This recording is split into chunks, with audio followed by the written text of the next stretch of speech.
Hello everyone, welcome back to my YouTube channel ECE Tutorial. Today we are going to learn a topic in AEE subject, that is consumer electronics, which is a very important and an AEE subject.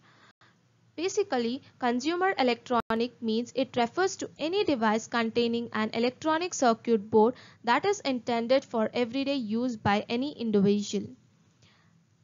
The examples of consumer electronics are calculator, computer, headphone, music system, oven, air conditioner, and many more. Coming on to the first and important topic, that is calculator. Calculator can be used by us in our daily life, even in our diploma life. Calculator is in various type, maybe a normal calculator and a scientific calculators and etc. In this calculator block diagram, as you can see, it consists of keyboard, control unit and 7-segment display.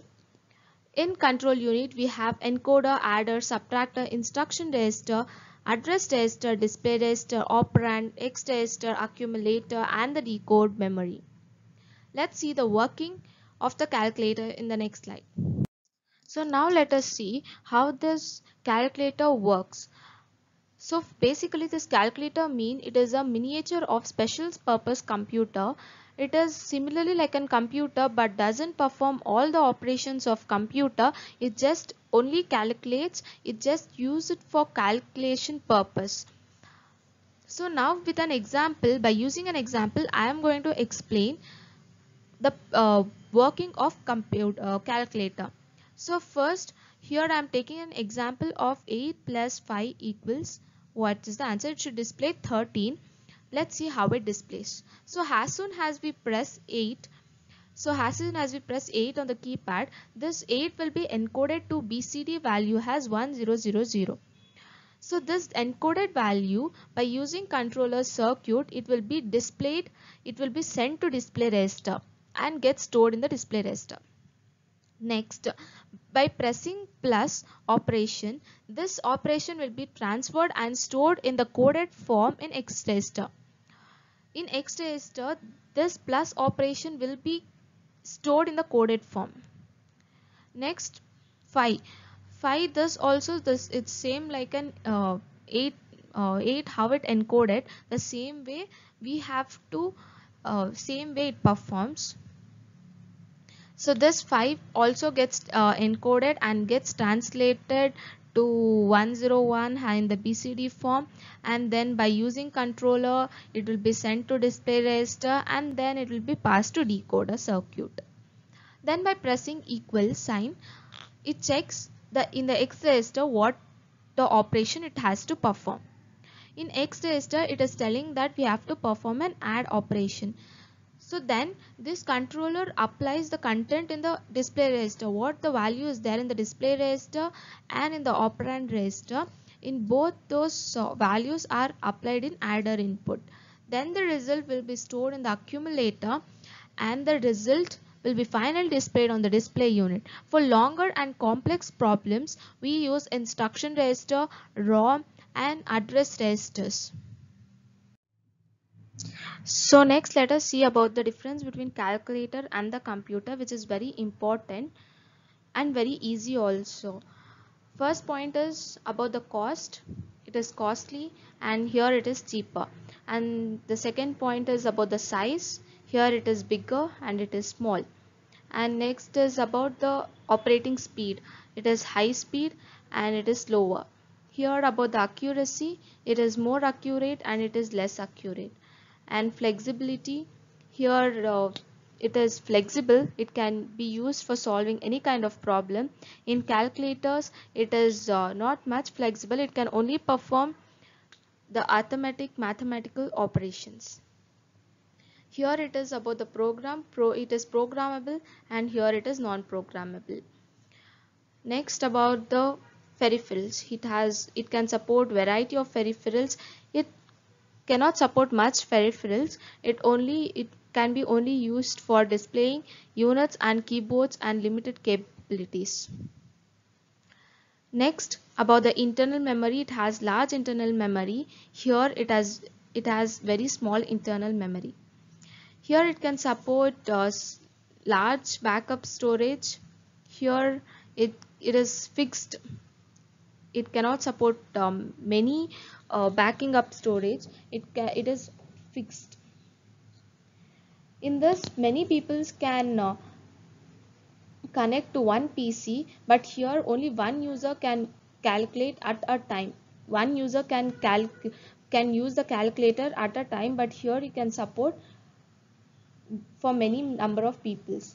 Here the communication is possible, here the communication is not possible, and it require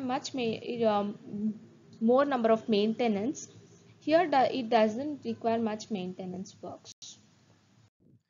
Now let us see the use working of microwave oven, which is used by us in our daily life.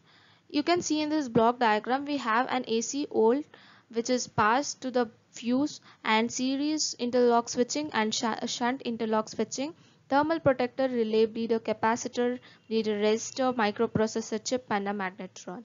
Let us see how it works. First of all, the microwave oven works at the frequency of 2.4 Hz and the magnetron is concealed in the roof. Then the microwave energy is created by the electricity that is applied to the magnetron. It provides an excellent food quality using minimum quantity of water, and also it helps to retain most of the nutrients. Depending upon the application, we have different types of ovens. Those are solo, grill and convention. Solo is for reheating and grill, reheat and also grills. Convention, all-in-one operation, reheat, grill and baking. Next, the working. AC, at the starting, the AC provides an 3-pin earthing type and the power is applied when the door is closed. Series switching, it provides an protection given a spot of dirt cannot turn on the microwave oven. Shunt switching, it checks the over voltage in the input side and gets activated, putting short circuit across and the fuse start melting. 2000 volts 250 milliamps voltage, it is used for domestic use transformer winding. Bleeder capacitor, it is used for discharging if anything is touched or come nearby. The resistor provided in this discharges, it sees whether the bleeder capacitor is discharging in the proper path and gets activated when the door is open. Thermal protector, it uses positive temperature coefficient, which means when the temperature increases, the current decreases. It senses the temperature of magnetron. It is also a kind of protection. Microprocessor. This is with a clock which is activated by a keypad and sets the cooking time. It also senses the temperature and moisture, sets the power and the display starts to run.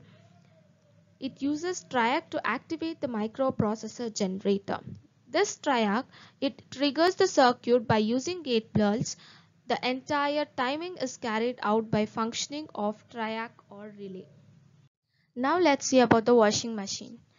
Washing machine has inputs and outputs. In the input side, we have user push buttons and at the output drum motor, water temperature, water heater, drum speed, water pump, water level sensor, water valves, door close switch, user display and the door release. Now let's see the working of the washing machine. Washing machine has a control part which contains microprocessor based board with interfaces to sensor and actuator. Sensor, water temperature and level sensor, speed sensor, all these are in the sensor. Sensor data, it sends feedback to control unit to generate sensor output. Control unit, it selects the type of material to be washed, is that low, medium, high. Outdoor part, in the outdoor part we have motor, drum, water pump, inlet, outlet. Water pump, is pumped from the tub and inner tub uses centrifugal force to bring out more water by spinning hundreds rotation per minute. Keyboard. By using button, we select wash, spin, rinse options. Inner tube. It contains hole which forces water out. Later it is drained through the outlet pipe. Next, let us see about the air conditioner, which is used in the malls or in the home appliances.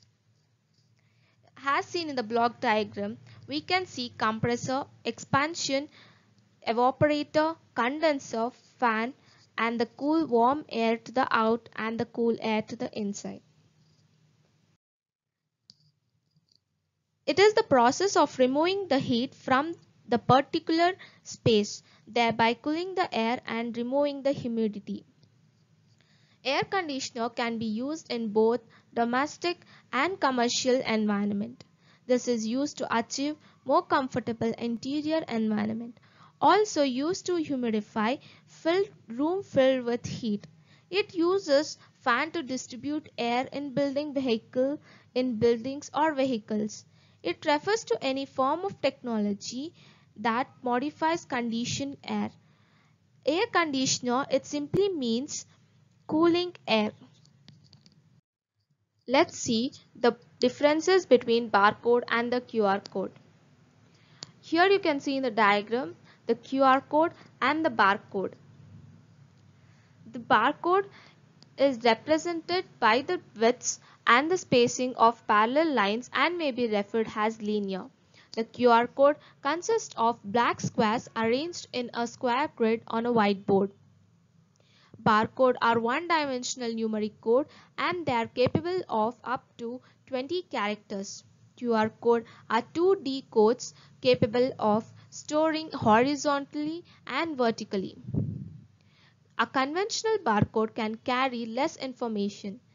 QR code can carry up to 100 times the amount of information compared to conventional barcodes. Barcode, the amount of printing space required by the barcode is more. QR code requires 10 times less space compared to barcode.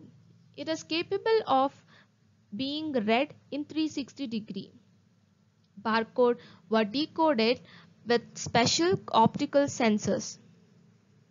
QR code on any item, scan it with a smartphone and immediately have access to a lot of information electronically. Is that QR code can be decoded without any special equipments. Next, the last but not the least topic is the features of scanner and the printer. In scanner, we have feeder type, resolution and color depth, cost, warranty and service, bottom lines, scanning speed, area, method. In printer, printer speed, printer quality, Wi-Fi connectivity, image quality, USB connectivity, ink replacement cost.